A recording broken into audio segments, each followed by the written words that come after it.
All right, let's do this. Today, we're taking a deep dive into some JFK assassination research. We've got a stack of articles here from the Fourth Decade Journal, and wow, this issue is, it's pretty intense. Yeah, the fourth decade has a reputation, for publishing some really thought-provoking research on the assassination. A lot of it's controversial too. For sure. We're talking inconsistencies, conflicting accounts. We'll even touch on some conspiracy theories. This issue is all about the Paynes, the couple that housed Marina Oswald. Right, and the relationship with Lee Harvey Oswald and their whole involvement with everything leading up to the assassination. It's been a source of debate for decades, really. The Babysitters, that's the name of one of the articles in here, and it really digs into the Paynes, Michael especially. The author suggests that he might have been more involved in the assassination than he initially said. Yeah, Michael Payne, his accounts of what happened, they're full of inconsistencies. Like, for example, he downplayed his relationship with his father, George. He was a known Trotskyite. Interesting. Yeah, and evidence suggests that they were in contact more than Michael admitted, which is, even more interesting when you think about the fact that Michael had security clearance at Bell Helicopter during the Cold War. So was he hiding something about his father's political activities? Could that have played a role in the assassination? It's a good question. And then there's the money, the $3,000 that Michael got to buy land right after visiting his father in Los Angeles. Nobody ever figured out where that money came from. And this was all pretty soon after the assassination, right? It makes you wonder if the money was connected to his father somehow. And if it was, well, what does that tell us about Michael? Right. The money is definitely strange. And then you have that 8-hour gap in Michael's memory. Yeah. On November 23rd, the day after the assassination, he said he couldn't remember what he was doing during those 8 hours. 8 hours on a day like that. That's a little hard to believe. I know. And it wasn't the only inconsistency, His memories of certain events, like his first meeting with Oswald, seemed to change over time. Like when he told the Warren Commission that he just chatted with Oswald about, everyday stuff when they first met. But then years later on CBS, he said that Oswald showed him a picture of himself holding a rifle, and that Oswald was talking about wanting a big revolution. Huge difference there. Yeah. You have to wonder if he was, maybe intentionally downplaying his first meeting with Oswald to the Warren Commission. Maybe he realized later what it meant. That Oswald had said those things, such radical views while he was living at his house. You start to wonder how much of his testimony you can really trust. And we can't forget about Ruth Payne, Michael's wife. Her stories don't quite add up either. Like, for example, how Oswald got the job at the Texas School Book Depository. Her version of that is different from what other witnesses said. Yeah, and she's the one that got him that job at the depository. The same building where the shots came from. Right, exactly. And there's other stuff about Ruth that's kind of odd, too. Like, she was reading and copying Oswald's private letters to the Soviet embassy. It just seems, I don't know, kind of strange for a Quaker, doesn't it? Yeah, you'd think so. It makes you think maybe helping Oswald wasn't the only reason she was doing that. Maybe there was something else going on. And then there's that calendar entry. On March 20th, the day Oswald bought the rifle, she marked it with a star. So did she know about the rifle before the assassination? Well, she did say she made some entries on her calendar after the assassination, so it's tough to say for sure what that star means. But it definitely adds to the mystery, There's already so much we don't understand about her involvement. So we've got all these inconsistencies, these actions that raise questions. If we put it all together, what do you think it means about the Paynes and their potential role in the assassination? Well, I think, we have to be careful not to jump to conclusions.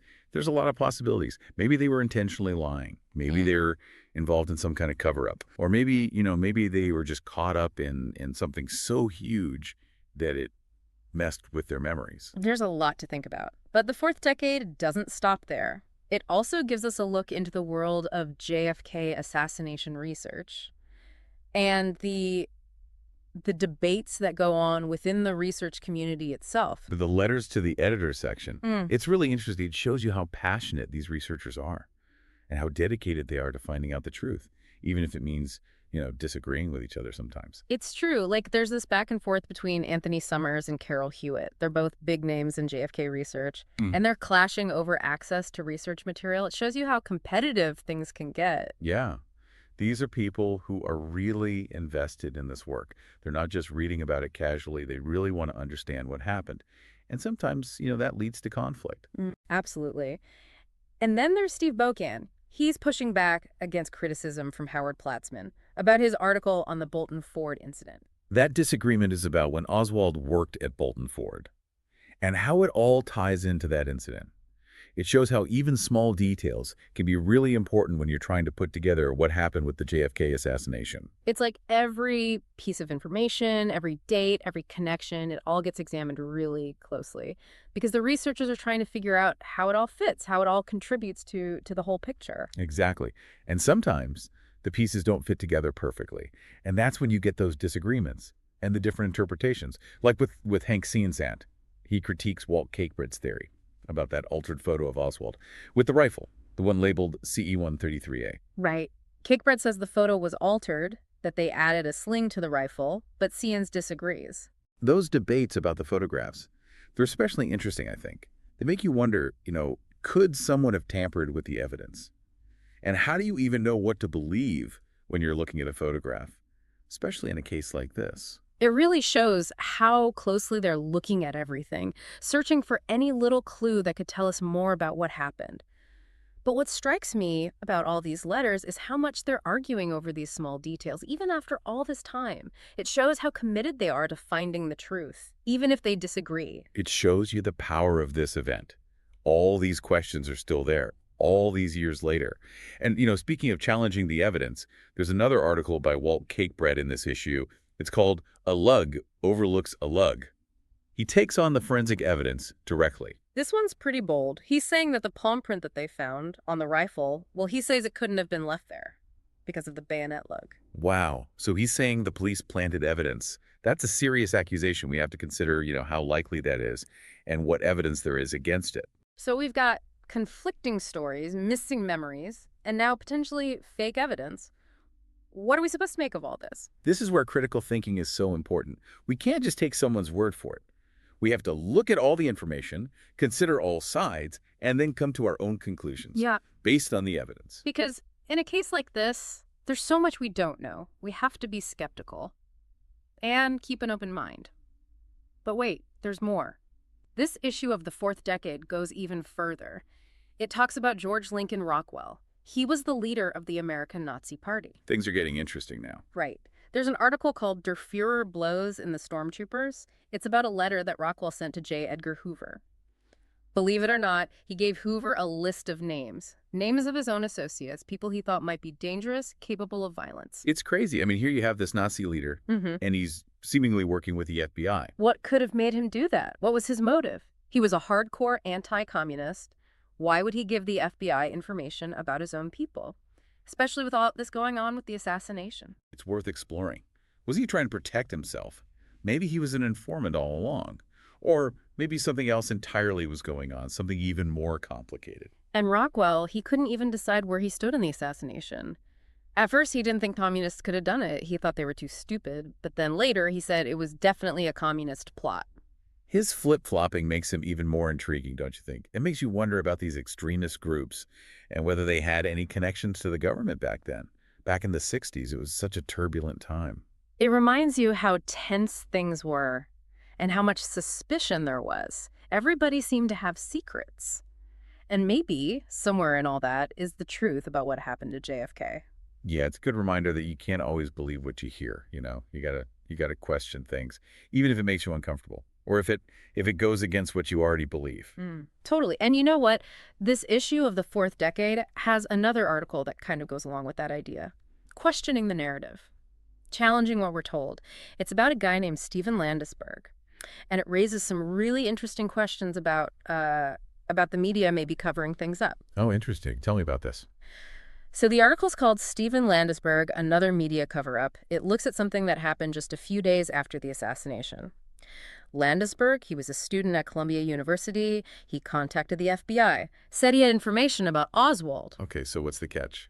Well, he used a fake name, James F. Rossetto, and he told the FBI that he was in the Marines with Oswald. Ah, I see. So what happened? The FBI, they looked into it, of course, and figured out pretty quickly that he was lying, so they arrested him for making false statements. He had a psych evaluation. And in the end, they just dismissed the whole thing, said he was just a troubled kid, not all there. But the author of this article, Carlton W. Sterling, he thinks there's more to the story.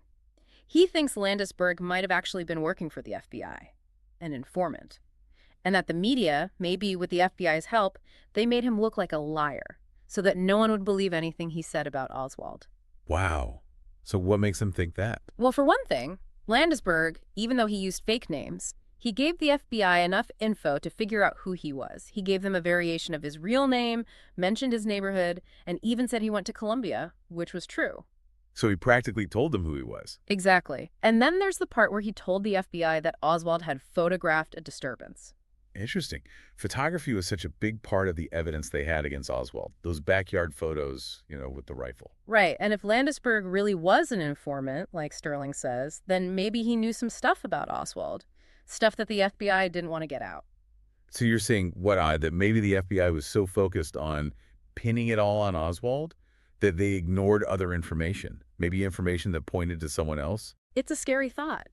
What if the media was part of it too? What if they helped cover up important information? It really makes you wonder what else we don't know. It makes you wonder if we can trust anything we've been told. And it all comes back to that idea of thinking critically. Don't take anything at face value.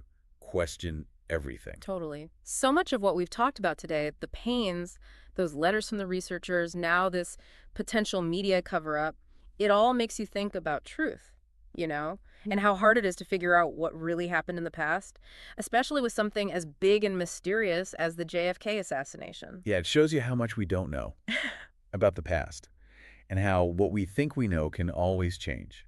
You find out new information and you have to reevaluate everything. It's like putting a puzzle together, and then you find a piece that doesn't fit, or you realize some pieces are missing. And sometimes people don't want you to find all the pieces. Sometimes information is hidden or changed. It makes you realize how difficult it is to find the truth, but how important it is to keep trying. We've gone through a lot today, haven't we?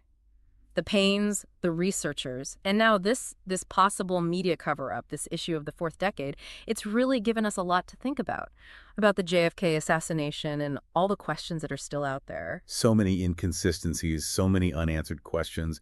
We've talked about people's motives, and we've even questioned the nature of truth itself. It's a lot to process, but even with all that, I still find it fascinating. This event, it just keeps drawing us in, makes us want to dig deeper, find out more. It's not just about a president dying. It changed America. It was like we lost our innocence or something. We realized that our institutions, they weren't as strong as we thought they were. And maybe it's because we still don't know the whole story. Maybe that's what keeps us coming back to it, keeps us searching, hoping that someday we'll finally understand what happened. There's something we haven't mentioned yet. One of the names on Rockwell's list, that list of potential troublemakers he gave to the FBI, well, the FBI actually looked into him as part of the assassination investigation. Really? Who was it? I don't remember that. His name was Melvin Bruce from Decatur, Georgia. The FBI was already watching him because he was involved in those riots at the University of Mississippi during that desegregation. He was even arrested, along with General Edwin Walker, for insurrection. Wow, that's a pretty big connection. It's like everyone was involved in something back then. Yeah. It just shows you, the JFK assassination, it wasn't just about Lee Harvey Oswald. It was about all these different people, all these different beliefs and motives. And it wasn't just one side of the political spectrum either. Quakers, Nazis, Trotskyites, anti-Castro activists. It's like a time capsule of everything that was going on in the early 60s. All the conflict, all the different ideas. And you find the most interesting stuff, the most interesting questions when you look at those connections between all these different people. It's like you're trying to solve a puzzle, but the pieces don't fit together right. But there has to be a solution. Maybe it's more like a puzzle with some pieces missing. But that's what makes the JFK assassination so interesting. We may never solve it completely, but we have to try. And while you're trying to solve it, you learn things. Not just about the past, but about yourself, your own beliefs, your own biases. We're all searching for answers and meaning in a world that doesn't always make sense. That's what we keep coming back to, isn't it? Truth and history, trying to understand things, even when it seems impossible. Yeah, it makes you think about how we see the world and how we make sense of the past, using the JFK assassination almost. Exactly. It's a big lens. We look through it to see all these other things. And, as we wrap this up, I just want to say this isn't the end.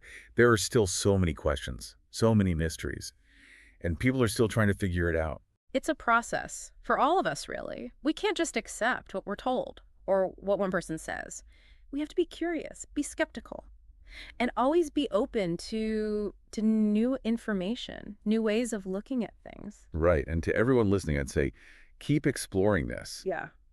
Read those sources, look at the evidence, come to your own conclusions. Don't just believe the official story. Think for yourself. Because that's what we've learned today. Even after all this time, the JFK assassination still makes us question things. It makes us think about truth, about history, and how hard it is to find answers when things are so uncertain. And who knows what the future holds? Maybe new evidence will be found, new information will come out, and we'll understand this event even better. It's exciting, isn't it? You never know what might be discovered, what piece of the puzzle might be found. And maybe by searching and asking questions, we get closer to the truth.